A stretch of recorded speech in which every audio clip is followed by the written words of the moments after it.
नीतीश कुमार नहीं गए तो गए, मांझियों नहीं गए। मुकेश सहनी लगातार 3 दिनों से बिहार भर में घूम घूम के समीकरण जोड़ने की कोशिश कर रहे हैं। राजद के जो प्रत्याशी जिनकी विधायकी समाप्त हुई, पटना से दिल्ली एक कर दिया उन्होंने। सबसे ज़्यादा लवकुश समीकरण के विधायक कैसे जीत के आ रहे हैं उस तरफ से। तो उम्मीद तो नीतीश कुमार को कि भाजपा यहाँ गड़बड़ा गई थी। ललन सिंह कैंपिंग करते रह गए, नीतीश कुमार नहीं गए। नमस्कार, भारत लाइव देख रहे हैं आप। बड़ा खुलासा करने जा रहे हैं बिहार की सियासत से जुड़ी हुई और बिहार में हो रहे उपचुनाव से जुड़ी हुई। दरअसल 2 सीटों का उपचुनाव खत्म हुआ बिना कोई झमेला के। चुनाव खत्म होने के बाद मालूम चला कि इसमें भी बड़ा झोल था, नीतीश कुमार ने कर दिया था और अब एक सीट पर नीतीश कुमार ने प्रत्याशी उतार दिया है। लेकिन इसी बीच मुकेश सहनी का एक दाव है और ये दाव भूमिहार दाव है।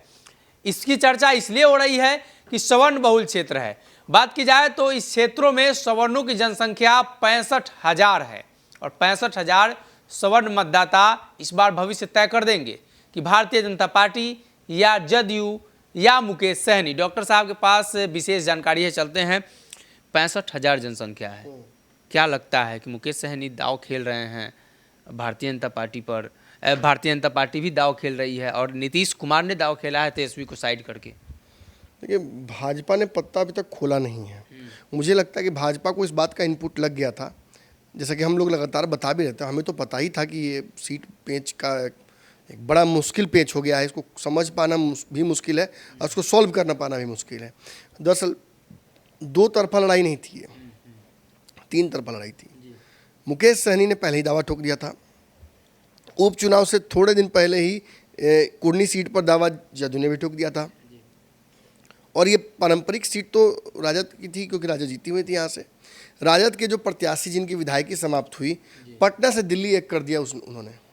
पत्नी को लेके यहाँ से लालू यादव से पटना, फिर तेजस्वी, फिर यहाँ वहाँ बहुत प्रयास किया कि इस सीट को रिटेन कर लिया जाए। निश्चित तौर पर उनकी सीट थी तो वो चाहते थे कि बचा लें। पत्नी उनकी लड़ती तो जीत भी जाती, लेकिन उनकी पत्नी को लेकर तेजस्वी यादव तैयार भी थे। खबर यह आई थी कि उनकी पत्नी को लेकर तैयार हैं, लेकिन जदयू बार बार दबाव बना रही थी कि मनोज कुशवाहा को चुनाव लड़ना ही है, मतलब मेरा प्रत्याशी रहे। बिल्कुल। देखिए, नीतीश कुमार को 100 तकलीफें हो सकती हैं कि चिराग ने कैसे मेरे पार्टी को कमज़ोर कर दिया, विधायकों की संख्या कैसे घट गई, भाजपा ने कैसे पर्दे के पीछे खेल कर दिया, लेकिन सबसे ज़्यादा उनको दुख इस बात का अब हो रहा था उस चुनाव 2020 के बाद से कि सबसे ज़्यादा लवकुश समीकरण के विधायक कैसे जीत के आ रहे हैं उस तरफ से। कैसे राजद जिता ले रही है उतने विधायकों को, जबकि समीकरण उनका है। जब MY तेजस्वी यादव का है और उनके पास समीकरण है, तो लवकुश मेरे पास क्यों नहीं है? इसी को कंपनसेट करने के लिए चुनाव के तुरंत बाद जो 1.5% 2% वोट लवकुश का काटा था पूरे बिहार भर में, जो उपेंद्र कुशवाहा ने काटा था, उस वोट बैंक को कंपनसेट करने के लिए, अपने फेवर में करने के लिए उन्हें पहले उपेंद्र कुशवाहा को अपने पाले किया। फिर आपने देखा कि RCP सिंह को राष्ट्रीय अध्यक्ष बनाया, भले वो बैक फायर कर गया और आज तो उपेंद्र कुशवाहा वाला भी जो उनका समीकरण है वो लगभग बैक फायर की स्थिति में ही है। उपेंद्र कुशवाहा की अपनी पार्टी अगर होती और गठबंधन में होते तो शायद आज बात कुछ और होती, बहुत जल्दी रिजल्ट दिख जाता। लेकिन ठीक है, चलिए, उन्होंने भी एक ईमानदारी भरा इस पारी खेलने की कोशिश किया है। ललन सिंह की महत्वाकांक्षा और उनके बीच में जो कोल्ड वार चल रहा, हम पहले चैनल है जिन्होंने ये बताया भी। अब तक तो कितने लोगों को हिम्मत नहीं हो रहा है कि ललन सिंह कहीं खुराकी न बंद कर दें। ढेर लोग को लग रहा होगा। ये छोड़िए सब बात, मुख्य मुद्दे पे आते हैं। निश्चित तौर पर नीतीश कुमार के मंशा में थी कि इस सीट को लड़ने समय अगर हम कुशवाहा कैंडिडेट दे देते हैं, खासतौर पर वो कैंडिडेट जो जहाँ से मैंने जीतते रह गया था, तो बड़ा अच्छा रहता। हम यहाँ से तुरंत, माफ़ कीजिए, जीते रह गया था, जीता था। तो ऐसी स्थिति में हम इस सीट को जीत जाएंगे, क्योंकि पिछली बार समझौते के तहत जयकुमार सिंह या और भी लोग जो चुनाव गड़बड़ा गया जिनका, या फिर यहाँ श्याम बहादुर का गड़बड़ा गया, कुछ लोग उसमें फंस गए, कुछ लोगों को बेचारे को बैठना पड़ गया, जिसमें से एक ये भी थे, बैठना पड़ गया। भाजपा यहाँ से लड़ी थी तो भाजपा 700 वोट से गड़बड़ा गई थी। तो उम्मीद तो नीतीश कुमार को कि भाजपा यहाँ गड़बड़ा गई थी। अब तेजस्वी वाला वोट तो तेजस्वी काटेंगे नहीं, वो तो हम ही को आ जाएगा। अब भाजपा वाला कुछ वोट बैंक हमारे पास है। लेकिन पिछले चुनाव में मालिक, आपने उपचुनाव में देखा, नीतीश कुमार को मोकामा में एगो वोट करने वाला आदमी नहीं। ललन सिंह कैंपिंग करते रह गए, नीतीश कुमार नहीं गए हैं। गोपालगंज में जो हुआ, उसके बाद अगर कोई ये कह दे कि जदयू का वोट डिलीवर हुआ है फिर भी हार गए तेजस्वी यादव, तो उस आदमी को पकड़ के बांध के मारना चाहिए। पहले उसे सच बोलवाना चाहिए, झूठ काहे बोल रहा है। सच पूछिए तो कहीं ना कहीं नीतीश कुमार का वोट बैंक बिहार में शून्य हो गया है। तेजस्वी ये बलिदान बार बार क्यों दे रहे हैं? तेजस्वी यादव की ये सीट थी, उन्होंने दे दिया नीतीश कुमार। एक समझौता हुआ था कि हम होली से पहले आपकी ताजपोशी करेंगे। जिस समझौते को निभाने के लिए ये मामला फंसा हुआ है। अगर आप किसी को 5 लाख रुपया उधार दे देते हैं, आप कहता है कि 10 रुपये बस का भाड़ा दीजिए, घर जाएंगे आपका ले आके दे देंगे पूरा पैसा, बस घर जाने का भाड़ा नहीं है, क्या कीजिएगा? तो दीजिएगा ना। वही नीतीश कुमार 10-10 रुपये करके अब तक 10,000 बार ले चुके हैं। 2 मंत्री गया, जगदानंद सिंह गए, अभी सीट गई, दोनों जगहों पे तो वोट डिलीवर हुआ जदयू का, तो आपको पता ही है। नीतीश कुमार नहीं गए तो गए, मांझियों नहीं गए।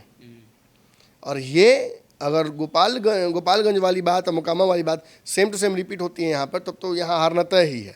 लेकिन अगर इस जगह पे मोबिलाइज करने की कोशिश करेंगे कि तेजस्वी के कार्यक्रम करा दिया जाए, लालू जी को भी बुला दिया जाए, फलना जी को, चिल्ला जी को, सबको बुला दिया जाए, समझ लें इसका मतलब आप। नीतीश की मंशा स्पष्ट हो जाए, क्या यहाँ करना चाह रहे हैं ये समझ में आ जाता है। आपने जो आंकड़े बताए उन आंकड़ों के आधार पर मैं कुछ बताना चाहता हूँ। मुकेश सहनी लगातार 3 दिनों से बिहार भर में घूम घूम के समीकरण जोड़ने की कोशिश कर रहे हैं। खास बात है कि मुजफ्फरपुर में आज सब लोग यहाँ पटना में, तो आज भी मुजफ्फरपुर में बैठे हुए हैं। उन्होंने क्या बयान दिया है कि दोनों गठबंधनों की तरफ से हमने प्रयास किया। पिछले चुनाव तो हमने पूरी तरीके से ईमानदारी से भाजपा के साथ लड़ा, भाजपा ने धोखा दिया ही। अब 2 उपचुनाव की सीटें थी, हमने सोचा कि भाजपा को रोकने के लिए इनको सपोर्ट किया जाए, तो इन्होंने भी जो बदले में रिजल्ट दिया वो देखा नहीं। आह्वान किया था कि भाजपा विरोधी लोग आ जाए। निश्चित तौर पर ये सीट कोढ़नी जो थी वो तेजस्वी यादव को देना चाहिए था, मुकेश सहनी को, जो अरेंजमेंट था। या अब उस आधार पर काम नहीं करना था तो मुकेश को ट्रस्ट में लेना चाहिए था, लेकिन महागठबंधन ने नहीं किया। इसका मतलब कहीं ना कहीं इनके मन में भी जो है कुछ ना कुछ है। अब उसको मुकेश सहनी ने भाप लिया है। 16 को प्रत्याशी अनाउंस करने की बात तो उन्होंने कही थी, आज उन्होंने कह दिया कि प्रत्याशी उतार रहे हैं, कल ही उतार रहे हैं। हमारे पास जो इनपुट है कि एक पूर्व विधायक के रिश्तेदार जो भूमिहार समाज से आते हैं उनको लगभग फाइनल कर दिया जा चुका है।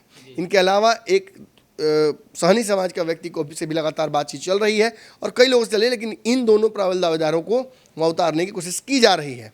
जब मुकेश सहनी ये कहते हैं कि अजय जो कुशवाहा निषाद है, अजय निषाद जो है, उनकी पत्नी को टिकट दे दिया जाए भाजपा की तरफ से तो हम सपोर्ट कर देंगे, तो कहने का मतलब वो अपने समाज के नेताओं को चाहते हैं कि समाज के लोगों को चाह रहे हैं कि आगे बढ़ें। तो ऐसी स्थिति में वहाँ अगर ऐसा दाव खेल देते हैं, या भूमिहारों को देते हैं या उसी को देते हैं, तो ऐसी स्थिति में आप समझिए भाजपा को आप सोचिए कि कमज़ोर कर देंगे। नहीं, निषाद का वोट तो सीधा सीधा चला जाएगा उनके पास।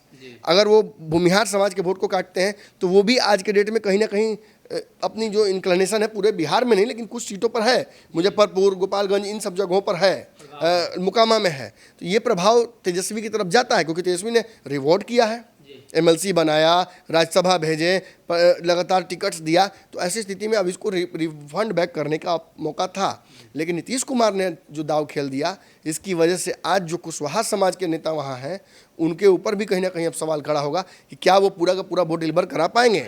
और नहीं कराते, ऐसे भी आपको पता है कि लगातार सम्राट चौधरी को भाजपा ने दिया हुआ है, कमान दिया हुआ कि जाके करो। अभी RCP सिंह वहाँ से करके आए कार्यक्रम। उपेंद्र कुशवाहा पूरे बिहार में देखिए अब कैसे जहाँ जा रहे हैं विरोध हो रहा है, तो लगता है कि पूरा कुशवाहा के साथ हो जाएगा, मुश्किल होगा। शायद इस बात का डर भी था कि कुशवाहा भाजपा के साथ चला जाएगा, जैसे धानु समाज वहाँ जाने की तैयारी कर लिया था।